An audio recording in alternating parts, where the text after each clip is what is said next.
જ્યાં ઈડરના ફલાસણ વિસ્તારમાં માવઠું પડ્યું, કરા સાથે કમોસમી વરસાદથી આગમન થયું છે તો વડાલી સહિતના આસપાસના વિસ્તારમાં પણ વરસાદ વરસ્યો।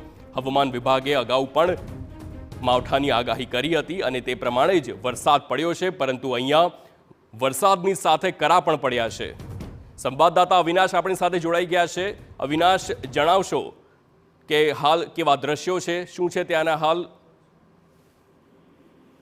હાર્દિક, વાત કરવામાં તો જે પ્રકારે કમોસમી વરસાદ જે છે તે વિસ્તારની અંદર ખાસ કરીને ખેડરમાં પોશીના અને ઈડર તેમજ હિંમતનગર સહિતના વિસ્તારમાં વરસ્યો છે। આ સાથે જ વડાલી અને ઈડર વિસ્તારની અંદર કરા પણ વરસ્યા છે। દ્રશ્યોમાં પણ જોઈ શકાય છે જે પ્રકારે કરાની ચાદર જે છે તે જમીન પર અને મકાનની છત પર પણ પથરાઈ ચૂકી છે।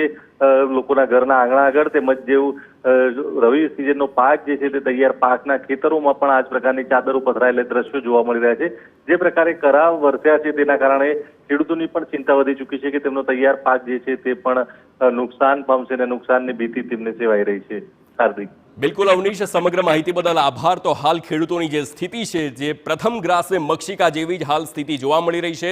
ખેડૂતોના ખેતરોમાં પાક તૈયાર છે, તેને લેવાની જ તૈયારીઓ ચાલી રહી હતી, પરંતુ તે પહેલા આ કમોસમી વરસાદ આવ્યો અને ખેડૂતોની જે સ્થિતિ પડતા પર પાટું જેવી હાલ સર્જાઈ છે, એ દ્રશ્યો પણ જોઈ શકાય છે કે અહીંયા ન માત્ર વરસાદ પણ કરા વરસ્યા છે।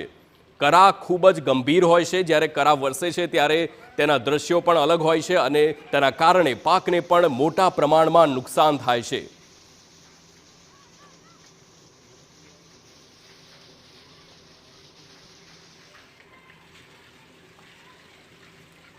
તો સાબરકાંઠાની વાત કરીએ તો વડાલી પંથકમાં પણ વરસાદ વરસ્યો છે। અનેક વિસ્તારમાં કરા સાથે વરસાદનું આગમન થયું તો વડાલી, માથાસુર અને ચામુરમાં કરા સાથે વરસાદ પડ્યો છે। શિયાળુ પાકને નુકસાન થવાની ખેડૂતોની ભીતિ છે તો પાકની લણણી સમયે માવઠું પડતા ખેડૂતોની હાલત પડતા પર પાટું જેવી સર્જાઈ છે।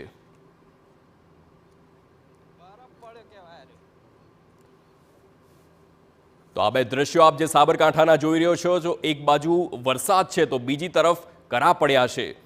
તો જે પ્રમાણે કાશ્મીર અને હિમાચલ પ્રદેશમાં બરફ જોઈ શકાય છે, તેવા જ એક દ્રશ્યો જ્યાં સાબરકાંઠામાં છે। સાબરકાંઠામાં કરા જોવા મળી રહ્યા છે, સમગ્ર રોડ પર કરાનો જે પ્રમાણે હાલ આ ફેલાય છે કરા, તે દ્રશ્યો હાલ શિયાળામાં ખૂબ જ ગંભીર સાબિત થઈ શકે છે, કારણ કે ગુજરાતમાં ક્યારેય પણ શિયાળામાં વરસાદ આવતો નથી અને આ કમોસમી વરસાદ છે। વરસાદ જ્યારે કમોસમી આવે છે ત્યારે અનેક નુકસાન કરતું હોય છે। ખાસ કરીને ગ્રામ્ય વિસ્તારોની વાત કરીએ તો ખેડૂતોને મોટા પ્રમાણમાં નુકસાન થાય છે, જ્યારે પાક લેવાની સિઝન હોય અને તેવામાં જ વરસાદી પાણી ફરી વળે તો ખૂબ જ ગંભીર સ્થિતિ ઊભી થાય છે ખેડૂતો માટે।